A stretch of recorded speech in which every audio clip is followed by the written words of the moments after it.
Ini. Makanya saya harus clearkan di sini di kesempatan yang berharga ini. Saya nggak jadi berangkat karena Jadian dan putus itu udah hal yang lumrah kan. biasa Tapi kasih tahu dong kenapa saya diputus ini ya. itu. Saya agak panas-panas dingin juga nih jawabnya karena pertanyaannya ini sebuah trap atau gimana nih? Saya takut nih. Nama yang satu ini mungkin belum terdengar begitu populer dibandingkan nama-nama hebat lainnya seperti Neil Maizar, Indra Syafri maupun Jafri Sastra.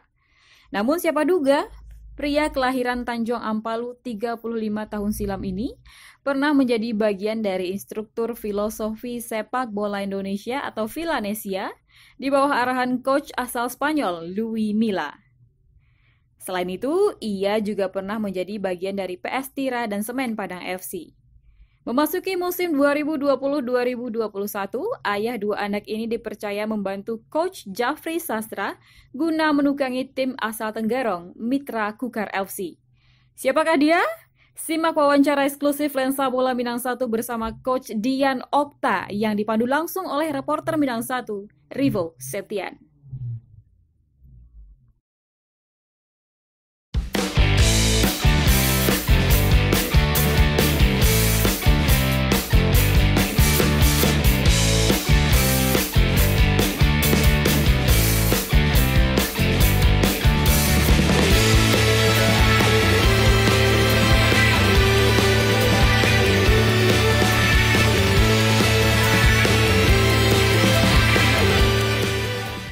Bismillahirrahmanirrahim. Assalamualaikum warahmatullahi wabarakatuh. Dusana Minang 1 dimanapun berada. Alhamdulillah bersua kembali bersama saya Arif Septian dalam Lensa Bola Minang 1. Dan kali ini bintang tamu kita adalah salah seorang pelatih muda yang insya Allah mudah-mudahan nanti menjadi pelatih hebat di level nasional sepak bola Indonesia.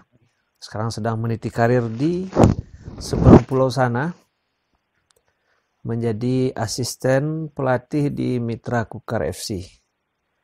Tentu Dusana sudah penasaran siapa beliau, langsung saja kita sapa, yaitunya kakanda kita, Abang Dian Okta. Assalamualaikum, Pak. Waalaikumsalam warahmatullahi wabarakatuh. Bagaimana kabarnya, Pak? Alhamdulillah sehat. Sehat. Nggak terganggu corona kan? Selagi pemikiran fresh, nggak terganggu, insya Allah aman. Insya Allah. Pemikiran. Tapi kerjaan pasti terganggu corona kan? Kesini terganggu. Iya kan? Pasti terganggu corona Ya, kerjaan kan? pastilah kalau nggak sini kita sekarang. Semua kita terdampak corona ini, apapun profesinya. Nah, kalau pelaku sepak bola ini liga nggak jalan, Ya. pertandingan nggak ada, masih nerima salary. Alhamdulillah Mitra Kukar so far so good. So far so good ya. Alhamdulillah. Berarti bosnya paten ya. Oh, of course. Karena kalau kita lihat catatan sekarang nggak semua klub ya Betul. bisa seperti itu kan. Betul sekali. Alhamdulillah Mitra Kukar masih ya, walaupun nggak full ya. Ya, itu udah konsekuensi kan karena Konsekuensi. kita di satu sisi juga kerjanya nggak maksimal seperti biasa. Yang penting alhamdulillah. Alhamdulillah masih terima. Tapi sekarang kegiatan tidak ada, artinya yang terlibat di klub. Iya. Abang pulang ke Sumatera Barat, tentu abang tetap butuh pemasukan kan? Ya pasti. Nah sekarang apa sih plan B-nya apa ini? Kalau dibilang plan B, sebenarnya pasti ya pengen masih di dunia sepak bola, melatih. Artian mungkin kalau nggak plan A-nya melatih di liga, plan B-nya tetap melatih meskipun nggak di liga. Artinya tetap kita linear antara melatih di liga.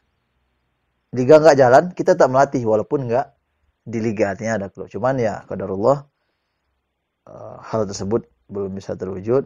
Sekarang plan B-nya yang hubungannya dengan kebutuhan kita secara finansial sebagai kepala keluarga. Sekarang apa aja dilakoni, yang penting halal. Tapi sejauh ini yang jelas bantu-bantu istri dulu. Ada usaha istri di rumah, jualan, ada warung kecil-kecilan. Sejauh ini cuman itu, kemudian ada sedikit jualan-jualan online, madu, dan ada hobi saya juga di barang second branded butik. Hobi saya itu, saya hobi barang-barang second branded butik. Ya, artinya sebagai pelaku sepak bola kita harus tetap punya opsi gitu ya. Nggak bisa satu opsi ya, harus banyak opsi. Seperti sekarang liga terhenti, pemasukan nggak ada, jadi harus tetap kreatif ya. Iya, betul. Tapi tentunya Dusun Anak Minang Satu penasaran ini. Kalau kita lihat dari track record sebagai player ya, sebagai pemain ya, tentu Dusun Anak Minang Satu juga penasaran ini pemain dari mana ini sampai bisa melatih Mitra Kukar gini. Orang pasti kan? Jadi kita penasaran nih menggali lebih dalam ini. Bang Dian ini karir pemainnya sampai mana dulu? Saya main nggak pernah mengecap level pro, cuman main ya di Sumatera Barat lah. Sumatera Barat ya? Ya keliling-keliling Sumatera Barat, Siunjung, Sawalunto, Solo Kota, Padang Panjang. Berarti sekelas kalau dulu divisi utama, sekelas Liga 1, Liga 2 nggak pernah ya? Namanya divisi 3, divisi 2. Waktu itu yang topnya divisi utama. Divisi utama. Abang sampai di divisi 2 waktu itu. Bareng? Waktu itu Padang Panjang, yang awalnya barang Panjang, cuman karena satu dan lain hal saya batal di sana sama Coach Jafri Sastra itu. Saya balik lagi ke Solo di musim 2008. Artinya saya 2 tahun jadinya di Solo. Itu. Artinya kalau karir sebagai pemain secara keseluruhan saya nggak pernah keluar. Dulu sempat pernah pengen keluar dan terkendala karena izin dan kayaknya ridho dari orang tua. Makanya saya nggak jadi berangkat. 2004 selesai SMA, akhirnya saya nggak jadi berangkat. Waktu itu ada teman di Bandung yang membantu ikut salah satu klub di bawah naungannya Persib Bandung, divisi Persib Bandung, ada namanya Bina Pakuan waktu itu. Pakuan. Jadi karena orang tua perempuan ya waktu itu beliau masih hidup, orang tua perempuan kayaknya nggak tega melepas. Abang asli mana bang? Saya Tanjung Ampalu, blasteran saya. Blasteran Tanjung Ampalu, Muaro Takum, Kiliran Jauh. Blasterannya masih Kabupaten Sejunjung ya? Blasteran Tanjung Ampalu sama Muaro Takum, Kiliran Jauh. Kirain blasteran Thailand nanti, kan spesifik kayak Thailand. Itu. Oh, jadi besarnya di Tanjung Ampalu. Saya lahir dan besar di Tanjung Ampalu, 26 tahun di Tanjung Ampalu. Cukup lama. Berarti bagian dari Persiju. Ya, Persiju otomatis. Nah, artinya mengecap karir sebagai pemain. Kemudian mengambil keputusan untuk jadi pelatih. Itu kapan dan kenapa begitu? Apa memang udah nggak yakin, nggak mungkin nih saya jadi pemain pro nih, ya udah jadi pelatih aja gitu, atau gimana? Kalau masalah bicara mungkin tidak mungkin jadi pemain, itu di kisaran tahun 2008-2009 ya udah jelas, udah nggak mungkin. 2008-2009 usia saya masih 24, kan masih tergolong muda ya untuk sebagai pemain, masih lah golden age bahkan ya. 24. Saya udah memutuskan nggak mungkin. Ya. Asumsinya? Asumsi itu pertama, asumsi itu tercipta karena pertama saya fokus menyelesaikan studi saya di UNP. Karena bagi saya prioritas waktu itu adalah membahagiakan orang tua. Karena di satu sisi orang tua saya luar biasa susahnya buat membiayai saya waktu itu kuliah, ya. Karena saya sendiri ikut merasakan prosesnya bagaimana luar biasanya orang tua menyekolahkan saya, menyelesaikan studi saya. Itu jadi salah satu motivasi saya untuk udah yang lain kesampingkan dulu. Nggak usah pikir macam-macam, mikir aneh-aneh. Yang penting kuliah selesai. Walaupun kuliah ya, sama tahu lah kuliah di fakultas, di jurusan, di prodi ilmu keolahragaan. Luar biasa. Ribetnya luar biasa. Tapi alhamdulillah berkat motivasi. Satu kata kunci ya, motivasi. Motivasi saya orang tua. Kenapa saya ingatkan motivasi? Ini mudah-mudahan jadi semacam warning juga bagi baik itu pemain, pelatih, semuanya berawal dari motivasi. Itu 2009, saya wisuda 2010, sudah nggak mikir lagi masalah main. Artinya untuk terlalu berharap berkarir di sepak bola sebagai pemain nggak apa juga. Walaupun saya masih aktif main. Yang namanya sepak bola sampai sekarang pun saya masih aktif main ya. Artinya untuk berkarir udah nggak. Dibilang 100% enggak juga, karena di 2014 saya tetap masih mencoba karena penasaran juga bagaimana nih. Waktu itu masih divisi utama kalau nggak salah, divisi utama. Waktu itu saya coba 2014 pas setelah saya berhenti di Pemkab Sijunjung, saya keluar dari Pemkab Sijunjung, saya masih mencoba ke PS Bengkulu waktu itu. PS Bengkulu, sana ketemu teman-teman. Waktu itu divisi utama masih level kedua ya, Liga Super paling tinggi ya. Ya pokoknya kan? di Bengkulu itu strata kedua itu. Strata kedua. Super waktu itu. Saya coba ke Bengkulu, alhamdulillah di sana coach Om Nasir kasih kesempatan, walaupun sampai sana saya cedera lagi, ya cedera. Bahkan sebelumnya di PSPS, sama Suwun juga sama Coach JS minta Suwunnya gini, minta tolong bantu Rekom, kasih kesempatan gabung latihan lah sama Coach Philip Hansen 2014 itu, pengen coba juga. Waktu itu kondisi bagus, fit. Ya cuman karena ya orang nggak kenal ya kan, kita kesempatan cuman paling berapa menit juga main, 15 menit nggak sampai. Dikasih Coach Philip Hansen waktu di Rumbai.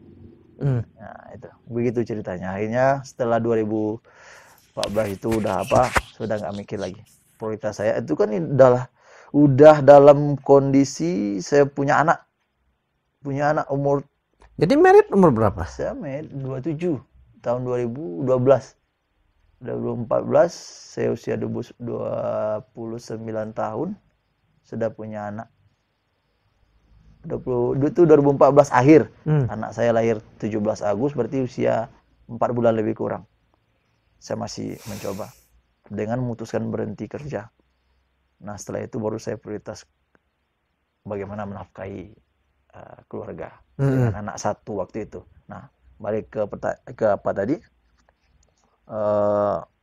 2014 itulah terakhir. Setelah itu nggak ada lagi untuk karir pemain ya. Nggak ada. Udah nih nggak ada lagi bola. Itu di usia 29 nggak ada lagi. Gitu. Ya, kenapa akhirnya milih jadi pelatih? Nah, pelatih. Ini kan masalah passion, masalah love, cinta. Ya nggak bakal jauh lah dari sepak bola. Ya, intinya darah saya ini memang darah sepak bola. Saya salah satunya keluar dari apa juga karena dari Pemkab, karena saya selalu pengen di lapangan, main bola. Itu. Jadi kalau kita yang namanya kerja sama orang kan nggak bisa semau kita. Nah, sementara kalau kita di sepak bola, ya biasanya jam-jam apa itu kita udah harus jalan ke lapangan jam 2 jam 3 apa. Intinya kalau di Pemkab, kalau kita masih kerja sama orang kan susah juga. Gitu. Ya. Kalau kenapa jadi pelatih, ya kesempatannya ada. Nah makanya ini kaitannya kesempatan melatih ini dengan sampai detik ini saya sangat bersyukur, berterima kasih pada semua pihak yang dari awal sangat membantu pada pencapaian saya hingga detik ini. Mulai dari orang yang memfasilitasi saya untuk ambil CFC di Papua, terus pelatih pertama yang memberikan kesempatan saya di Celebes FC, Coach Rudi Eka, orang pertama tadi yang berikan. Berarti pertama kali habis ambil license, klub pertama yang abang pegang apa? Kalau di klub yang dipegang, artinya kalau pegang dalam tanda kutip kita di topnya, saya belum ada. Enggak, artinya maksudnya kita masuk dalam apa ya? Masuk dalam kerangka gitu. Struktur kepelatihan. Ya itu klub pertama, klub Celebes. profesional Celebes. Nah itu makanya saya bilang tadi, saya sangat berterima kasih pertama kepada orang yang memfasilitasi saya untuk ambil CFC, Bang Pen, Ferry Mulyadi. Waktu itu beliau Esko, saya ambil di Papua. Walaupun setelah itu CFC ada di Padang, tapi Ngapain sih jauh ke ini Papua? pertanyaan logikanya seperti itu. Ngapain sih jauh ke Ya, Papua? tapi kan saya kan mengukur diri. Saya di Sumatera Barat, saya bukan pemain apa-apa. Sedangkan mantan-mantan aja di Sumatera Barat waktu itu masih banyak yang belum ambil C. Kan nggak ada yang bisa berani jamin. Ketika saya lewatkan kesempatan di Papua untuk menunggu yang di Padang, apakah ada pihak yang berani jamin saya dapat satu slot di Padang? Nggak ada kan? Makanya ketika saya ditawarkan di Papua, Ajar. saya gas. Walaupun, aduh luar biasa, Masya Allah. Jauh Luar ya. biasa. Nah itu. Kemudian ada Rudi Eka, Coach Rudi yang kasih kesempatan pertama di Celebes. Kemudian Bang Nil juga di Semen Padang waktu itu. Habis itu balik lagi diajak lagi sama Coach Rudi ke Tira PSTNI 2018. Setelah itu alhamdulillah manajemen Prapon kasih kepercayaan. Kemudian saya juga dibimbing oleh pelatih-pelatih senior kayak Bang Robi. Beliau salah satu jujur panutan saya juga. Ada kelebihan beliau yang saya ambil. Ada rekan-rekan yang lain, ada Coach Alek, Coach PBMC, Coach Ama Idris juga. Ya. Itu Coach Gus Nedi Adang, senior kita, legend kita. Ya, kita banggakan. Habis itu alhamdulillah sampai detik ini saya bisa pakai jersey Mitra Ukar karena kesempatan yang diberikan oleh Pak Coach Japri Sastra. Makanya semua beliau yang saya sebutkan dari awal tadi, ya cukup Allah yang membalas kebaikan beliau masing-masing di akhirat nanti. InsyaAllah. Ya artinya mulai momen memutuskan untuk menjadi pelatih, kayaknya proses abang banyak dapat apa ya? Dapat bantuan, kemudahan dari Allah gitu. Kemudahan dari Allah. Gitu. Mungkin doa anak-anak juga mungkin. Doa anak-anak, doa istri pasti. Mudah-mudahan. Nah, ceritanya sampai gabung ke apa ini? Ke Mitra Kukar ini gimana? Ke Mitra jujur. Kan kemarin itu sempat apa? Kembali ke Sumbar, Prapon ya? Berapa? Sempat dipercaya di Prapon kan? Habis dari Prapon gimana? Nah, kalau cerita di Prapon, saya kan di Prapon nggak jadi berangkat. Ya. Karena ini juga harus di-clearkan ya di kesempatan yang sangat penting ini. Nggak jadi berangkat ini gimana ini? Nah, ini. Makanya saya harus clearkan di sini di kesempatan yang berharga ini. Saya nggak jadi berangkat karena ketika saya selesai modul 2 BFC di Jogja, waktu itu kan tim ke Malaysia. Saya sama Coach Daeng nggak berangkat karena lagi modul 2. Nah, setelah balik ke Sumbar, saya balik sama Pak Embral waktu itu satu pesawat, satu seat bahkan dekat dampingan, nggak direncanakan satu seat. Tapi sampai di Padang, sehari rehat sama keluarga, besoknya saya pengen nonton Persiju main di Batu Sangkar lawan PSBS main terakhir itu kan. Nah, setelah itu saya dapat kabar, ditelepon sama salah satu teman kebetulan dia anggota Polri juga, ditelepon. Dia konfirmasi, bagaimana nih kok coach yang pelatih Pesgas ini katanya. Sementara Pesgas itu ricuh main lawan Gasliko, terjadi pemukulan gitu kan. Sementara di DSP nama saya sebagai head coach. Saya juga heran. Nah, ceritanya kenapa bisa sampai begitu? Jadi manajemen Saulunto tanpa ada konfirmasi ke saya mendaftarkan lisensi saya. Nah, sekarang pertanyaannya kan begini logikanya. Kenapa lisensi saya bisa sampai di tangan mereka? Betul, saya ada pembicaraan dengan pihak Saulunto ketika masih ada waktu itu saya bekerja untuk Prapon, tapi itu atas kesepakatan dan tidak di saat saya bekerja untuk Prapon. Setelah Prapon, kontrak saya kan Prapon berakhir November kalau nggak salah, 10 November. Nah, itu kerja saya dengan Saulunto disepakati setelah kontrak dengan Prapon berakhir. Artinya kesepakatan yang dijalin dengan Saulunto ini tidak mengganggu tugas saya di Prapon. awalnya itu yang disepakati dengan manajemen Hmm. Saulunto, tapi setelah itu buktinya fotokopi license saya dimasukkan sebagai head coach Saulunto. Nah, yang jadi masalah itu ini apa saya asumsi, kenapa masih dibilang asumsi, karena dari pihak yang saya sayangkan ini, jujur ya, di kesempatan ini saya ceritakan belak-belakan, saya jujur kecewa bukan karena diberhentikan, bukan karena dipecat, itu konsekuensi sebuah pekerjaan tuh udah biasa, berhenti dikerjakan, diberhentikan itu biasa. Cuman caranya tidak ada dari pihak manajemen Prapon yang langsung hubungi saya. Cuman saya ditelepon sama Pak Dede, dibilang bla bla bla. Oke, udah. Cuman yang detail alasannya tidak pernah dijelaskan. Makanya saya bilang itu asumsi saya tadi seperti itu. Mungkin karena beliau-beliau yang di sana beranggapan saya berdiri di dua kaki, tagak dua kaki, mungkin dibilang seperti itu. Padahal saya lillahi ta'ala. Udah pernah Abang counter balik konfirmasi sama pihak enggak ada. Dan saya pikir bagi mereka itu mungkin nggak ada penting juga mungkin bagi mereka, tapi saya cukup tahu aja gitu kan.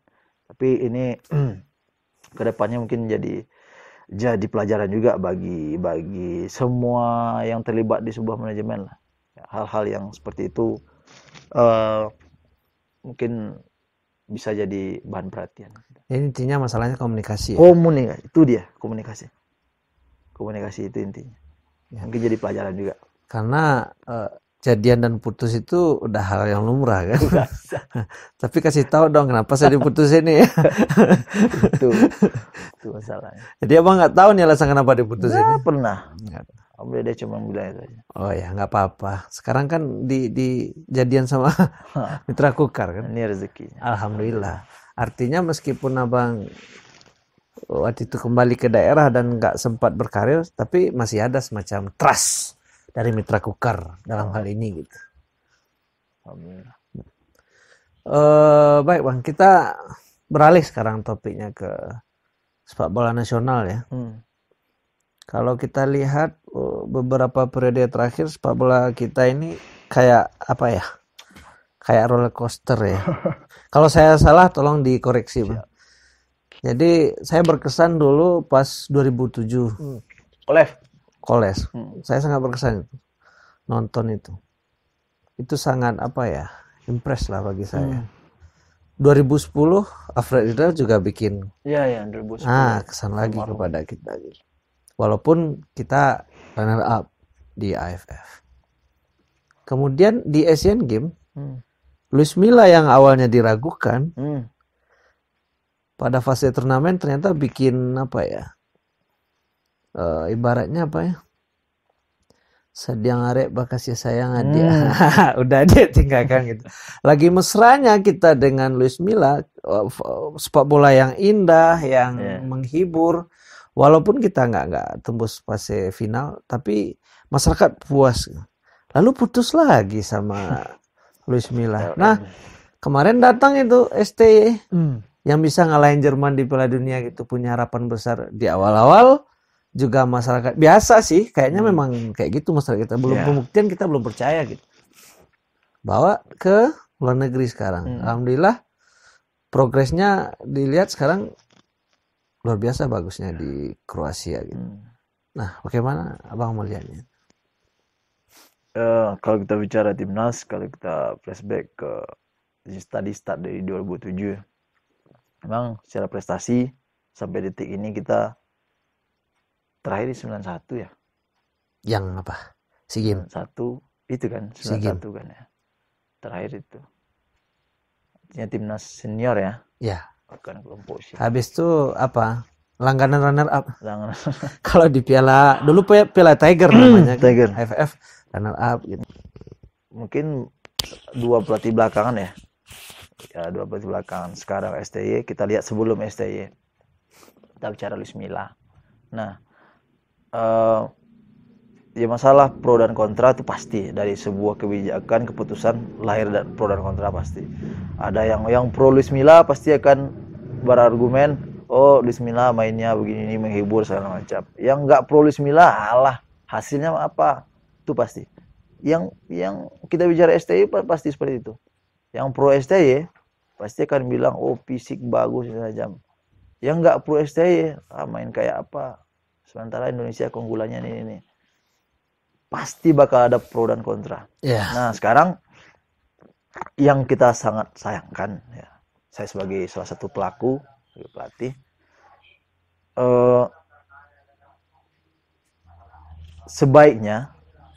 sebaiknya kita beri ruang, beri waktu kepada pelatih, ya, siapapun yang akan dikontrak oleh federasi, kasih pelatih itu kesempatan, ya mungkin 3-4 tahun.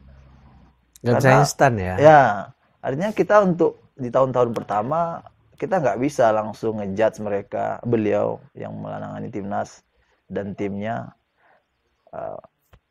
Nggak berprestasi tahun pertama langsung cut, nggak bisa seperti itu. Karena ya jujur dibandingkan dengan Luis Milla, STY orientasinya sepertinya nih, mohon maaf ya kalau saya bilang, kalau orientasinya berbeda ya. Kalau abang lihat tipikalnya gimana ya orang dua ini? Yang jelas saya menilai atau menyikapi dari kedua sosok ini, pertama dari keduanya terdapat perbedaan dari tujuan maksudnya seperti memang tujuan semua prestasi ya, cuman kalau saya melihat Luis Milla, dia lebih memperbaiki akar permasalahan dari sepak bola Indonesia, filosofi bermain, filosofi secara keseluruhan.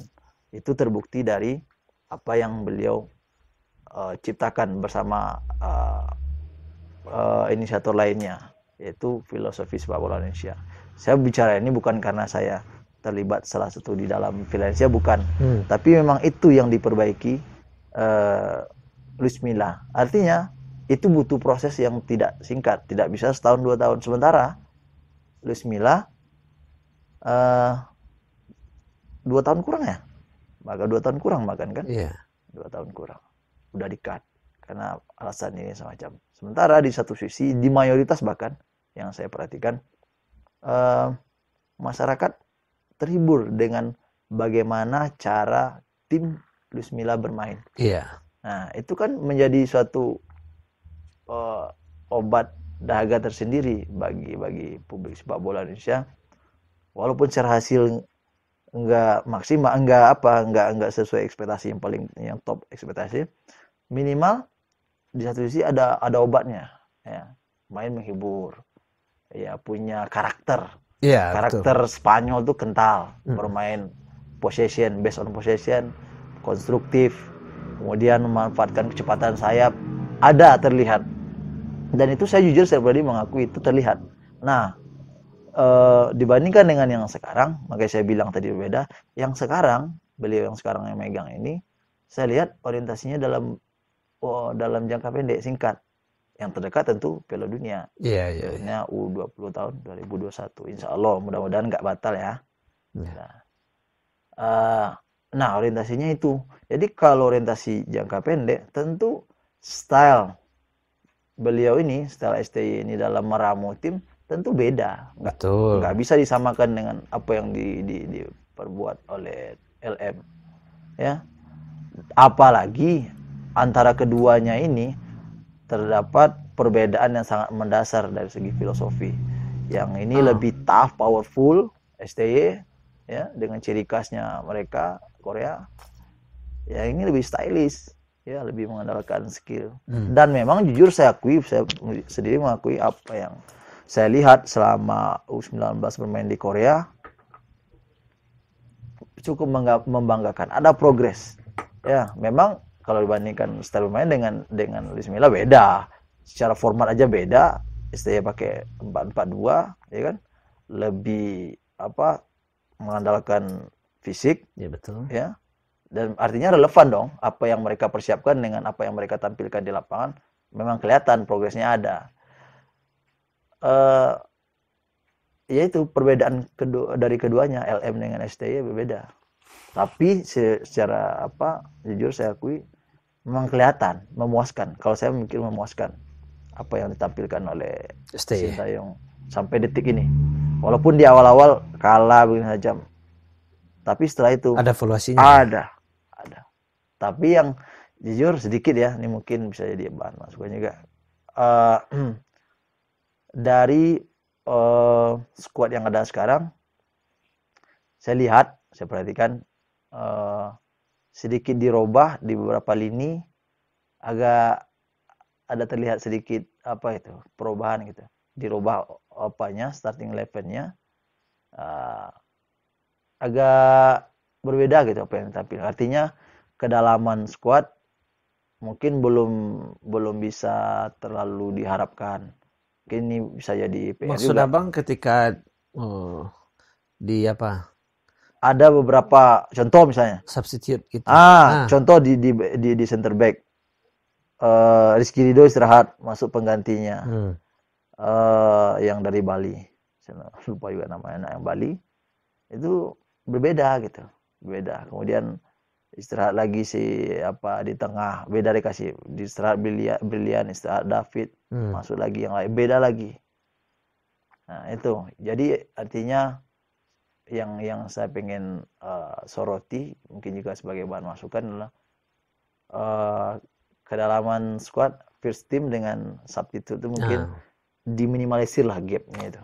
Itu mungkin jadi PR juga. Mudah-mudahan di periode mungkin makanya itu butuh proses juga. Ya betul. Di periode OTC yang akan datang ini mungkin itu bisa jadi salah satu pertimbangan masukan bagi. Tapi kalau kita lihat karakter masyarakat Indonesia ya, karakter sepak bola Indonesia ini dengan berbagai macam, kalau kita bilang resep ya. Kan ini resep-resep asing ini banyak. Ada resep Belanda, ada resep Jerman, ada resep Spanyol, ada resep Asia. Eropa Timur. Sudah dicoba ke Indonesia. Ini yang sejauh evaluasi. Karena dalam lensa bola ini siapapun bebas berkomentar. Ya. Artinya kita punya sudut pandang bermacam-macam. Jadi kita tidak harus sepaham dengan opini umum ya. Bisa saja karena abang tentu punya pandangan tersendiri. Gitu. Kalau kita melihat kultur sepak bola Indonesia, pasnya itu Indonesia ini style seperti apa dengan kondisi fisik kita yang yang boleh dibilang rata-rata menengah ke bawah, kondisi fisik dengan data yang lemah. Ini saya agak panas-panas dingin juga nih jawabnya, karena pertanyaannya ini sebuah trap atau gimana nih, saya takut nih. Enggak, kita kan kayaknya udah diarahkan gitu loh. Bukan begitu bang. Kita kan melihatnya kepada seperti Inggris, dia punya ciri khas tersendiri. Jadi setiap kita nonton Inggris ini kick and rush, ini Inggris. Spanyol kita tahu loh, ini Spanyol. Meskipun nanti kostumnya diganti kan, ini Spanyol gitu. Kalau kita bicara kultur, karakteristik. Dan itu nanti hubungan sama identity. Gitu. Ya, kultur, karakteristik orang-orang kita, ya kan. Ya lebih, kalau saya melihat pribadi lebih mengandalkan kecepatan ada, stylish ada, cuman dengan kita orangnya banyak yang kecil-kecil, kemudian cepat, lincah, karakteristik kita kan seperti itu. Mungkin dikombinasikan dari filosofi dari keduanya ini, kombinasi dari filosofi keduanya ini. Kedua ini siapa ini? Ya antara LM dengan STE berarti. Bisa jadi opsi juga, Artinya saya nggak pengen terlalu jauh memberikan sebuah pandangan, takutnya nanti dipelintir macam-macam gitu kan. Tapi kalau opini saya pribadi ini lain ya. Opini saya pribadi tentu kalau saya. Iya, tadi kan sudah saya kasih lainnya itu. Kalau saya. Ini kan ruang opini sekarang. Iya, kalau saya pribadi tentu. Abang, saya bukan orang timnas sekarang kan. Kalau saya pribadi tentu lebih suka yang stylish itu. Artinya bukan saya berarti nggak suka dengan karakter yang ditampilkan. Saya enggak. Tapi bahkan mungkin dikombinasi dari keduanya. Bisa ini pemain, dan apa yang ditampilkan LM pun dulu saya lihat nggak hanya sekedar based on possession, mengandalkan Febri, mengandalkan di kiri kanan ada Febri, ada Hai juga dulu kan. Artinya nggak semata-mata possession, nggak terlalu kayak Kalau beda ya kalau kita bicara Eropa, Barcelona kan terlalu banyak. Memang betul-betul slowly tapi nusuk ke atas gitu. Beda Barcelona kan. Nah, kalau yang ditampilkan LM waktu itu enggak, pendek, panjang, cepat, flank gitu kan. Itu yang saya lihat. Enggak juga terlalu monoton seperti apa Atau yang bisa ditampilkan disebut Barcelona. dengan waktu yang singkat, LM sudah sangat memahami karakter sepak bola Indonesia. Iya, makanya seperti yang sesuai dengan yang Manipo sampaikan di awal itu memang analoginya seperti itu. Lagi sayang-sayangnya masyarakat Indonesia dengan apa yang ditampilkan LM. Tapi itu semuanya kan kembali kepada Federasi. pemegang kebijakan. Tapi apapun yang diambil keputusan oleh federasi wajib kita dukung. Dan toh sekarang apa yang ditampilkan STY pun sangat memuaskan saya lihat. Sangat memuaskan. Cuma masalah selera lagi. Selera itu kan seiring berjalan waktu kadang orientasinya bisa berganti seiring dengan timbulnya prestasi. Nanti berprestasi STY. Karena itu makanya saya pasti bakal bilang apa? Kalau ini adalah masalah selera, semestinya tidak ada yang harus jengkel dan pro dan kontra. Karena seleranya rendang loh. Ini seleranya asam pade gitu. Itu kan masalah selera kan. Tapi kenapa pertanyaan saya timbul seperti itu adalah kita kan trennya timnas kita usia mudanya keren nih. Nah, trennya seperti itu. Lalu ketika masuk ke usia senior, ada grafik yang menurun gitu. Apakah itu permasalahannya ada hubungannya dengan pemilihan kultur tadi atau bagaimana gitu? Kita U19, U23 paten-paten gitu. Masih senior. Itu memang jamak permasalahan itu terjadi. Tetapi kan tentu harus dicarikan solusinya kan? Ya.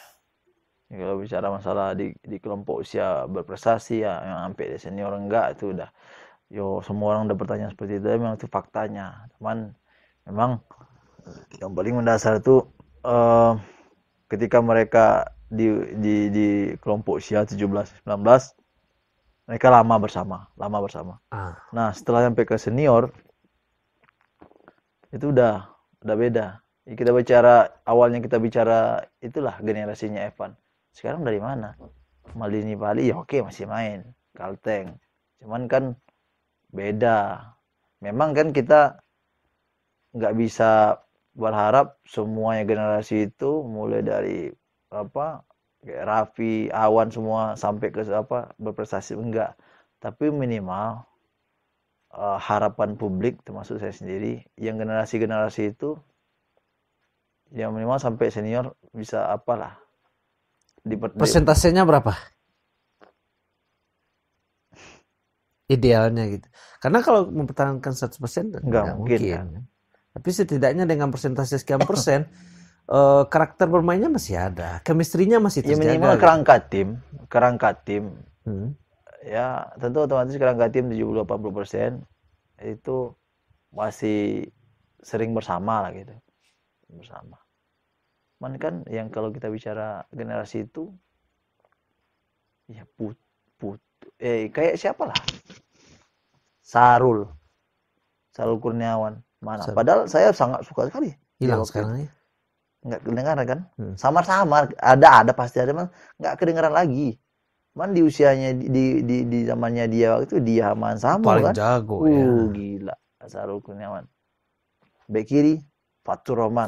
Masih ada kan Bayangkara kan? Masih. Kalau saya Bayangkara. Tapi kan enggak apa juga, apalagi sekarang Ruben udah masuk sana ya kan? Ruben Sanadi. Ya, kayak Madi ini ya, kemudian Madi ini udah kiper ya. Rapi udah. Saya lihat terakhir dia udah posturnya juga enggak apalagi stabil. Jadi idealnya mereka harus di keep in touch, dipertahankan ya kerangkanya. Idealnya begitu. Ya 70-80% dari kerangka utama tim yang waktu itu masih apalah bersama. Tapi memang susah juga, susahnya begitu. Nggak mungkin pertahankan mereka dalam satu tim di waktu yang lama. Sementara nanti ini memang rezekinya satu ke sini, satu ke sana ya susah. Gitu. Tapi setidaknya harus ada skema itu. Kenapa ya? Sekarang lagi bagus-bagusnya juga adik-adik kan. Iya ini bagus nih romonnya si Witan ini. Bagas ya. Jujur rombongannya ini bagus. Cuman paling yang saya menurut kacamata saya orang teknis, memang di tengahnya David pun sini saya masih saya lihat masih agak labil juga. Nah, abang kan beberapa kali menjabat sebagai match analyst. Artinya secara teknis kerja abang melihat kepada detail gitu. Di mana sih miss-nya sepak bola kita ini kita lihat dari detailnya match analyst itu? Beberapa kesalahan yang abang temui secara global terjadi di tim-tim di Indonesia ini apa itu? Kalau kita bicara itu kita harus bicara secara secara komprehensif ya. Karena betul. Apa yang mereka lakukan saat ini itu adalah akumulasi dari apa yang mereka lakukan di masa lalu. Ya, itu pasti. Karena nggak mungkin serta-merta mereka sekarang, contoh kita bicara teknis, mereka nggak membiasakan body shape yang benar, nggak membiasakan look before scanning, more scanning. Apa sih itu? Ini beberapa, ini nggak usah banyak-banyak sih. Artinya dari pembicaraan kita sekarang ada sih core-nya yang bisa ditangkap mungkin oleh adik-adik kita yang sekarang lagi mengadu nasib sebagai pesepak bola, atau mereka yang sekarang memang punya semangat spirit membina SSB. Hal-hal yang jadi PR utama menurut abang itu apa gitu? Kita bicara detail ya, teknisnya. Ya, dari kecil kurang diajarkan masalah yang detail, body shape, bergerak sedikit saja, itu setiap gerakan, setiap aksi di sepak bola itu punya makna. Karena makanya sepak bola itu luar biasa. Setiap aksi di sepak bola luar biasa. Bergerak sedikit aja, atau kita ngadap sana, ngadap beda, ya. Semuanya punya makna. Makanya saya bilang begini. Apa yang mereka tampilkan sekarang itu akumulasi dari apa? Bukan berarti saya mengatakan seluruh pelatihnya masing-masing. Bukan dosa masa lalu kan? Bukan. Tapi dari kecil diajarkan hal-hal detail masalah memanfaatkan area 1 meter pun bergerak, masih ada area yang kosong, itu akan sangat mempengaruhi. Kita bergerak misalnya, kita bergerak lebih ke bawah drop, itu akan mempengaruhi lawan ngepres kita, atau dia jaga di tengah, atau dia nunggu. Tapi kalau kita stuck di situ aja, ya, itu kan sangat berpengaruh. Makanya kan pergerakannya cuma 1 meter, tapi akan sangat berpengaruh. Nah, hal detail seperti itu yang dari kecil harus diajarkan. Kemudian masalah memanfaatkan ruang, timing. Masalah ini kita bicara teknis ya, karena pertanyaannya tadi saya sebagai karena analis, saya penasaran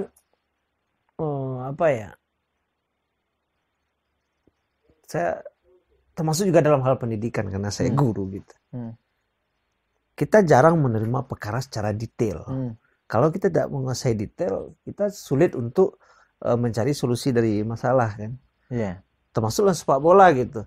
Kita diajarkan ini formasi begini, eksekusi seperti ini. Tetapi detail kejadian kasus-kasus di lapangan itu kan nggak hanya bisa devaluasi setelah terjadi kan. Kejadian baru bisa harusnya begini begitu. Detail itu ya sama.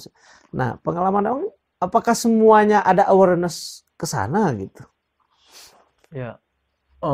Balik pertanyaan di awal tadi, saya sebagai orang teknis, lebih spesifiknya lagi analis. Artinya saya sebagai analis, tentu saya punya black box,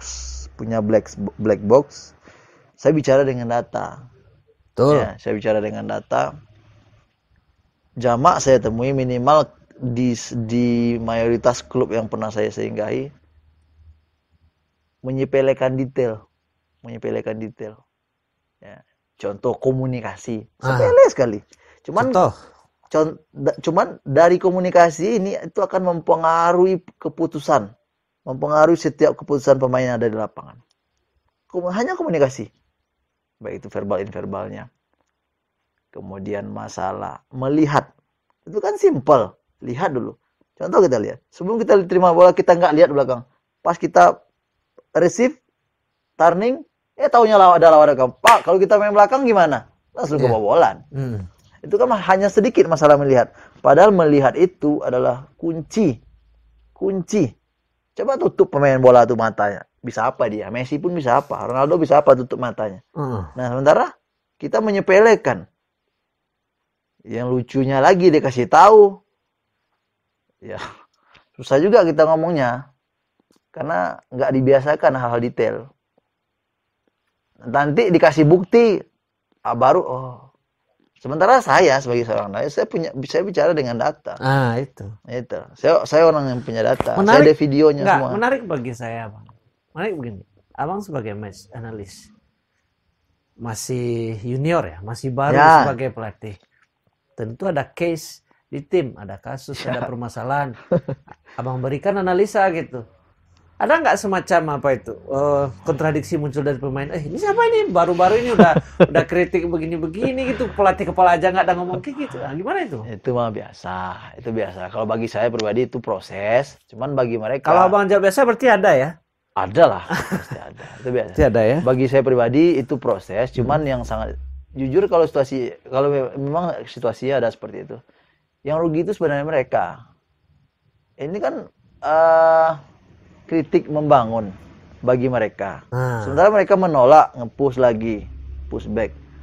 Otomatis mereka nggak memperbaiki diri mereka dengan masukan yang ada. Jadi yang rugi mereka sendiri. Berarti key point-nya pemain juga harus punya kemampuan mendengar ya, menerima kritik ya. Lebih kepada ego sih saya lihat kalau kasus case tadi seperti itu lebih kepada ego.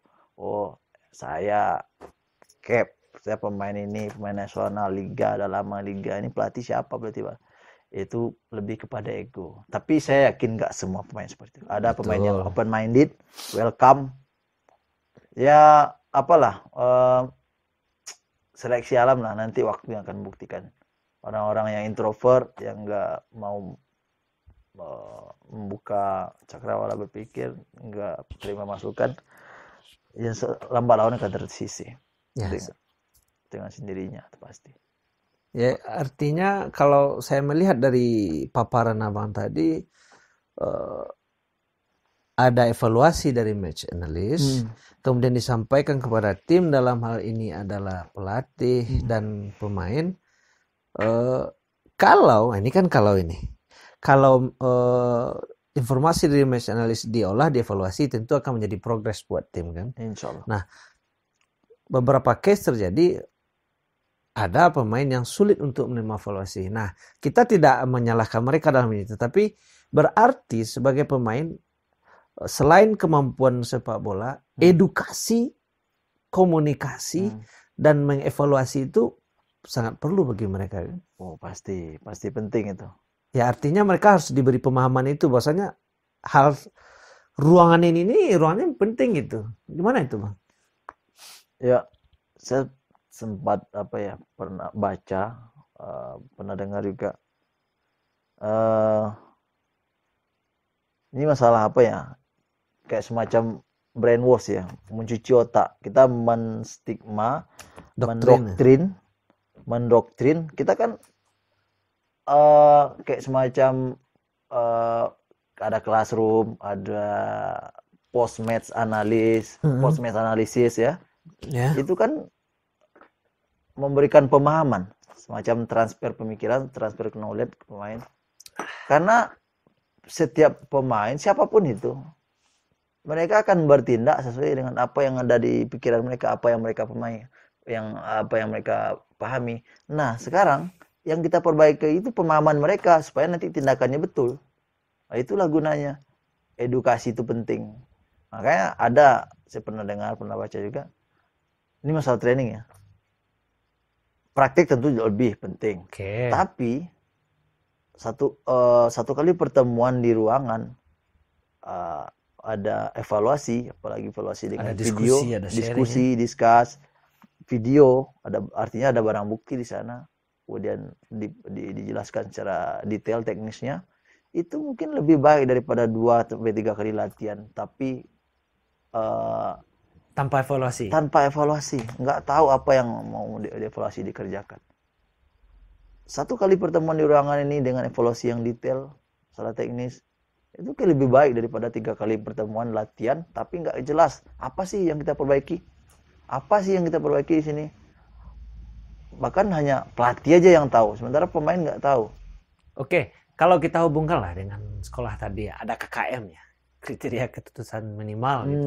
Nah, saran abang ini sebagai apa ya, yang sudah mulai merambah ke sepak bola nasional sebagai asisten pelatih sekarang, saran ini buat kita di daerah yang punya spirit, punya semangat untuk membangun sepak bola, namun punya keterbatasan ilmu gitu. Saran terbaiknya apa gitu? Supaya case-case masalah-masalah kayak tadi itu nggak terjadi, nggak terabaikan gitu. Kalau saran tentu pertama bagi teman-teman pelatih ya, pelatih, karena nanti pelatih lah yang akan memperbaiki masalah-masalah tadi di lapangan kepada SSB-nya. Teman-teman pelatih pertama tentu kualitas dulu. Kualitasnya kejar dulu. Ya, karena begini analoginya, latihan yang berkualitas dengan latihan yang tidak berkualitas dengan menghabiskan durasi atau volume latihan yang sama, misalnya 3 kali 4 kali seminggu, tentu progresnya akan lebih cepat yang berkualitas daripada yang tidak berkualitas. Artinya kualitasnya kejar dulu, baru volumenya. Nah, untuk mendapatkan latihan yang berkualitas, tentu pelatih harus selalu mengupgrade kemampuannya. Tentu dia, ya zaman keterbukaan informasi sekarang, salah satu literatur yang bisa dari internet, bisa dari buku, tapi atau bertanya langsung kepada bertanya langsung kepada expertnya. Ya jangan copy paste juga. Ya dapat di YouTube apa segala macam, ada filternya juga lah, makanya kita kritis harus, ya kita ada discuss juga dengan expert, wajib. Artinya kita bicara kemarin tadi, datangnya kualitas latihan itu memang dari pemikiran pelatih. Pemikiran yang bagus datang dari mana? Ya belajar. Pelatih selalu belajar. Nah, apalagi di desa, di kampung dengan segala keterbatasan. Nah, karena masalah masing-masing tuh berbeda, masing tempat beda, di kota, di desa beda.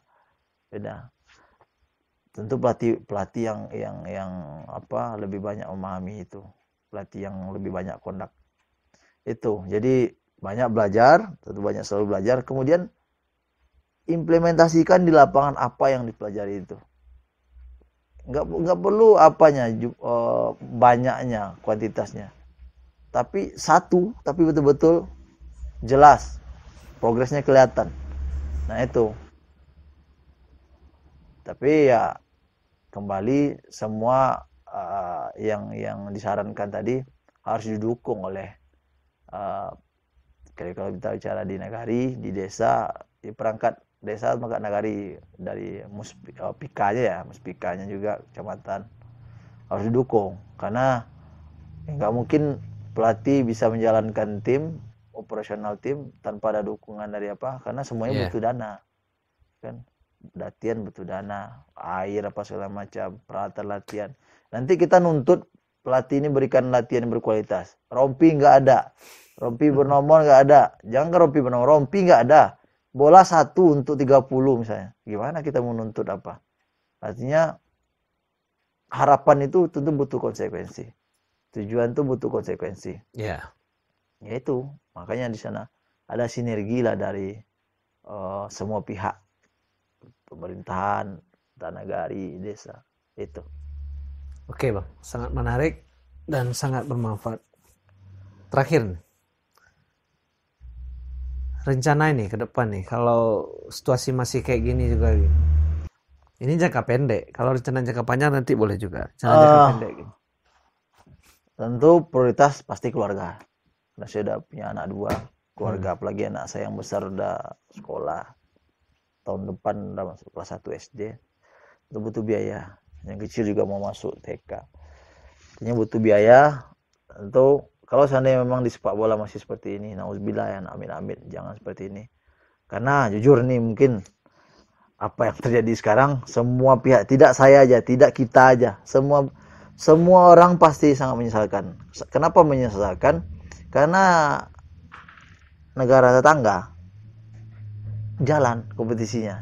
Lawang kita kok enggak gitu. Piye? Itu. Jadi saya berharap kita semua berharap pastinya, karena ini menyangkut hajat hidup orang banyak, tidak hanya pelaku sepak bola aja, orang-orang masyarakat yang hidup dari situ, pedagang asongan, UMKM segala macam, semuanya. Kang parkir bahkan hidup dari situ. Sepak bola kompleks lah. Ya, kompleks. Sepak bola kan bukan hanya bicara 11 lawan 11, bukannya bicara tim aja main bola aja. Banyak multiplayer efek yang terdampak jika ini berhenti seperti sekarang. Iya, kalau boleh ngomong apa ya? Kalau saya salah tolong dikoreksi ya, Pak ya. Sepak bola mau udah masuk ekonomi kreatif kalau menurut saya. Iya. Sekarang ya ini yang kita sayangkan. Ya mudah-mudahan bisa lah berlanjut seperti negara tetangga. Walaupun di Malaysia saya tahu di sana ada 12 tim ya, satu putaran kalau nggak saya. Kalau nggak salah saya di sana satu putaran, nanti cuma 11 match. Di Filipina juga masih berlangsung kalau nggak salah, Vietnam juga. Berarti ASEAN rata-rata pada jalan. Kita doang. Ya masalahnya itu barangkali Bang, sekolah masih belum mulai, sekolah dulu baru liga dulu. Saya khawatirnya nggak sekolah ini habis 9 Desember ini khawatirnya, ya Allah. Mudah-mudahan kita Desember apa ini? 9 Desember. Iya, itu 9 Desember. Kita husnuzon dan kita percayakan sepenuhnya kepada beliau-beliau yang diamanatkan. Ya. Beliau-beliau yang diamanatkan mengelola negara ini, negara. Diamanatkan mengurus pribadi kita ini, kita mengurus diri sendiri kan di amanat Allah ini. Iya. Kita salah-salah, pertanggungjawabannya luar biasa. Apalagi mengurus negara, pertanggungjawabannya salah-salah, gimana luar biasa nanti pertanggungjawaban dia kira kan. Mudah-mudahan. Apalagi ngurus bola. Mudah-mudahan ini nggak disalahgunakan, ya. Mudah-mudahan kebijakan yang diambil tidak merugikan hajat hidup orang banyak lagi. Ya, mudah-mudahan liga tetap jalan setelah ini segera. Amin. Amin. Tambah sedikit, Bang. Untuk rencana di Tenggarong di Mitra Kukar ya. Iya. Plus untuk jangka panjang Anda nggak keinginan buat apa?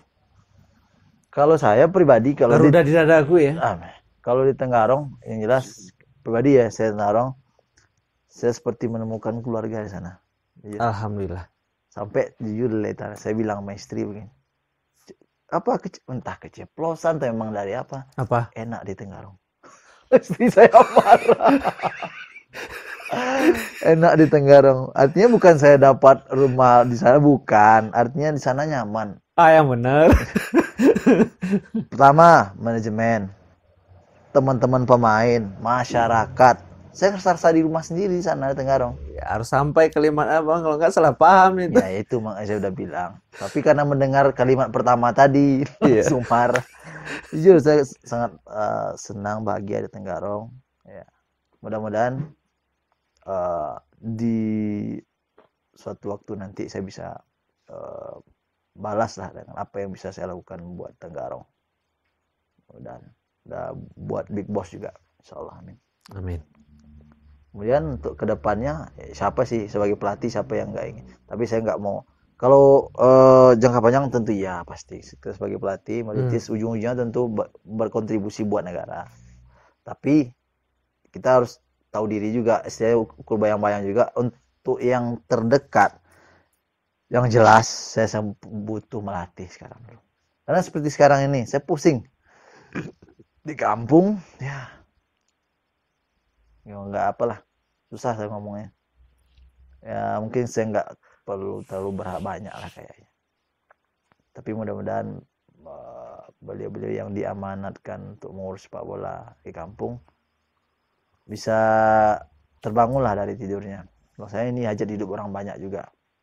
Nah, di sini ada harapan daripada pesepak bola usia dini, usia muda yang saban hari, pagi sore atau sore, saban berapa kali seminggu datang ke lapangan dengan mengorbankan segala sesuatunya. Tujuannya mereka itu kompetisi.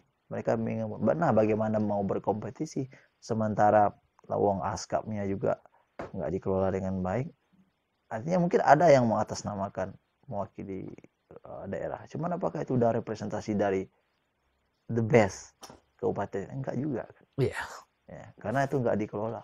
Nah, itu mungkin sedikit curhatan. Iya. Nanti kalau kita bahas tuh nambah sejam lagi. Oh, panjang itu. Panjang, yang jelas saya pribadi Heeh. harapannya ketika off season seperti ini atau ada force majeure seperti ini balik, saya tuh butuh melatih. Nah, itu ya sekarang yang betul bikin saya pusing, sakit kepala itu. Mudah-mudahan Allah mudahkan saya bisa kondak lagi, dan kedepannya juga bisa ngelatih. Tentu ya merintis lah dari bawah. Saya siap untuk merintis dari bawah, tapi dengan satu tujuan, sama-sama satu visi, satu misi. Itu, insya Allah. Oke, terima kasih Bang. Siap. Kami doakan mudah-mudahan Abang bisa berkarir dengan sukses, bisa mencapai level terbaik di nasional. Amin. Dari jembatan juga bagi para pemain muda Sumatera Barat. Ya, insya Allah. Kapan lagi ya? Karena itu jadi tujuan saya pribadi. Kalau sekarang alhamdulillah itu. Bang Alek mungkin lagi nonton ini ya. Nah, Bang Alek Alda alhamdulillah ada asisten di timnas. Amin. Mudah-mudahan nanti jadi pelatih kepala Bang Alek ya. Amin ya rabbal alamin. Nanti disusul lagi oleh Bang Dian. Kan nggak kebayang. Ternyata kita sumbernya memang hebat gitu. Cetak pelatih itu. Ya, mudah-mudahan suatu saat hebat juga cetak pemain. Amin. Thank you Bang Dian, mudah-mudahan bermanfaat. Amin ya rabbal alamin. Amin. Oke, sama-sama. Satu demikian bincang-bincang kami dengan Bang Dian Octoveri alias Dian Okta. Mudah-mudahan ini bermanfaat bagi kita semua. Amin. Terima kasih atas perhatian. Assalamualaikum warahmatullahi wabarakatuh. Waalaikumsalam warahmatullahi wabarakatuh.